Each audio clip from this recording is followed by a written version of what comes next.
कुंज बिहारी शहीदास सभी को राधे राधे। मैं राजगुप्ता आप सबका स्वागत करता हूं हमारे चैनल मेरा वृंदावन पर। तो आज हमारे साथ जुड़े हुए हैं धीरज बाबरा जी, जो कि बहुत सुंदर ठाकुर जी के भजन गाते हैं। तो आइए बात करते हैं। राधे राधे। श्री राधे भैया। तो सबसे पहले तो कि ये प्रश्न आते हैं कि ठाकुर जी वृंदावन वास हम कैसे लें और ठाकुर जी की कृपा कैसे पाएँ।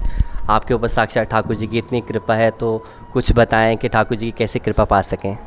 ठाकुर जी अपनी कृपा के लिए पात्र स्वयं चुनते हैं। हम कृपा कैसे पाएंगे इसका कोई अनुभव नहीं है। और ठाकुर जी अपने लिए जिसे चुनते हैं, कृपा तो विशेष रूप से उनके ऊपर ही होती है। वृंदावन बहुत सारे लोग आते हैं, लेकिन ऐसा नहीं है कि सबके ऊपर कृपा होती हो। तो ज़्यादातर लोग वृंदावन आते हैं तो वृंदावन आकर बाहरी आधुनिकता को देखते हैं, तो वास्तविकता में वृंदावन तक पहुंच नहीं पाते। तो जो अभी तक वृंदावन तक ही नहीं पहुंच पाए, तो वो कृपा तक कैसे पहुंचेंगे। तो कृपा तक पहुंचने के लिए सबसे पहले वृंदावन का जो मूल तत्व है वहाँ पहुंचना आवश्यक है। तो वहाँ तक लोग जा नहीं पाते अभी। और बहुत सारे लोग आपको जानते हैं, वो भी जानना चाहेंगे कि आपने कैसे शुरुआत करी, कैसे ठाकुर जी की कृपा आप पे हुई, कैसे भगवत कृपा आप पे हुई। मेरे परिवार में तो कोई इस क्षेत्र से नहीं है, लेकिन ननिहाल पक्ष से मेरे नाना जी संकीर्तनकार रहे, मामा जी संकीर्तनकार रहे, माता जी से सीखा। तो बस वो चल पड़ी, क्योंकि एक मन में यही था। प्रारंभ ऐसा नहीं था, शुरुआत ऐसी नहीं थी कि भजन गायक ही बनना है या भागवत कथा ही करनी है। शुरुआत बहुत अलग थी। तो ठाकुर जी की कृपा थी कि उन्होंने ये प्रेरणा दी कि जब गाना सीखा है तो क्यों ना मेरे ही भजन गाए जाएं, और प्रचार करना है तो क्यों ना मेरे ही नाम का प्रचार किया जाए। तो धीरे धीरे उसकी तरफ झुकाव होने लगा। और आप वृंदावन वास कर रहे हैं, तो कब से आप वृंदावन में हैं। जन्म यहीं लिया। अच्छा, यही लिया। और बहुत सारे लोग ये भी कहते हैं कि हमें वृंदावन वास चाहिए, वास करना है, क्योंकि आजकल सब देखते हैं कि वो वृंदावन में रह रहा है। तो वास के लिए आप क्या क्या कहना चाहेंगे कि वृंदावन वास कैसे मिल सकता है। सबसे बड़ी बात यह है ना, वृंदावन का वास क्यों चाहिए। अगर व्यापार करना है, दुकान चलानी है, कहीं जॉब करनी है या किसी और काम को करना है, तो एक तो ये वृंदावन रहना हो गया। लेकिन वृंदावन वास जो कि आप पूछ रहे हो कि वो वृंदावन कैसे। बहुत सारे लोग होते हैं जो परेशान होते हैं, वो कहते हैं कि हम सब कुछ छोड़कर ठाकुर जी के पास आना चाहते हैं, बट हो नहीं पाता।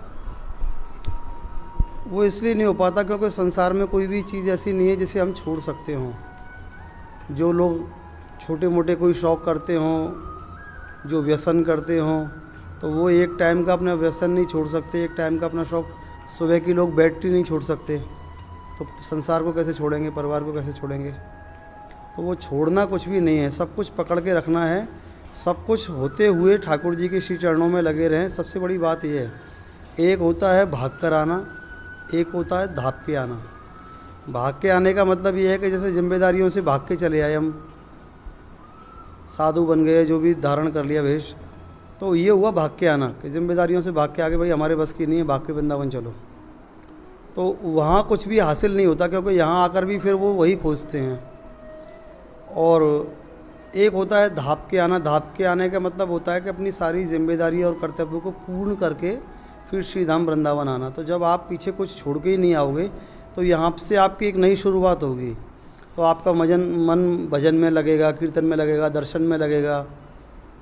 सुबह शाम आपकी क्रियाएं भी यही होंगी कि चलो यहाँ दर्शन करके आते हैं, यमुना जी के दर्शन करके आते हैं।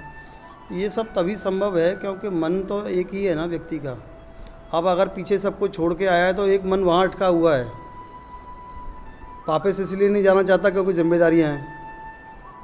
यहाँ रहकर भजन में मन इसलिए नहीं लग रहा क्योंकि वहाँ की आसक्ति फंसी हुई है। तो यहाँ वृंदावन जो है ना, एक्चुअल में ये साधना की एकांतिक भूमि है। जितना यहाँ बाहरी आवरण हम लोग देख रहे हैं, शोर शराबा देख रहे हैं, वृंदावन इसके लिए नहीं है। जो लोग वृंदावन में आके आजकल इवेंट करते हैं कि शादी वृंदावन में आके कर ली, कि अपनी एनिवर्सरी वृंदावन ऐसे लोगों के लिए है ही नहीं। वृंदावन उन लोगों के लिए बना है कि ये एकांतिक साधना भूमि है। यहाँ पर आकर प्रिया प्रीतम के प्रति आप मन में अनुराग का भाव रखो, प्रेम का भाव रखो, श्रीधाम वृंदावन का वास करो, खूब वास करो। लेकिन यहाँ आकर जैसे लोग अब ये करने लगे हैं कि चलो ये बुक कर लिया, यहाँ एनिवर्सरी कर ली, शादी कर ली, तो एक्चुअल में ये कोई पिकनिक स्पॉट नहीं है। ये एकांतिक साधना की भूमि है संतों के लिए, और अब उस चीज़ से संत बहुत डिस्टर्ब हैं, क्योंकि वो वृंदावन छोड़ के कहाँ जाएंगे? जब सब कुछ छोड़ के वृंदावन आ गए तो वृंदावन छोड़ के कहाँ जाएंगे? ये बात है। देखिए कितनी सुंदर बात बताई, प्लीज़ इस बात को मानिए। और भैया का से मिलकर बहुत अच्छा लगा। और कुंज बिहारी शहीदास, राधे राधे। राधे राधे भैया। वृंदावन मेरा वृंदावन मेरा वृंदावन। मेरा वृंदावन के सभी ग्रुप के लोगों को बहुत बहुत शुभाशीष, बहुत बहुत आशीर्वाद। ऐसी उन्नति करते रहें, ठाकुर जी के चरणों में लगे रहें और खूब प्रचार प्रसार करें।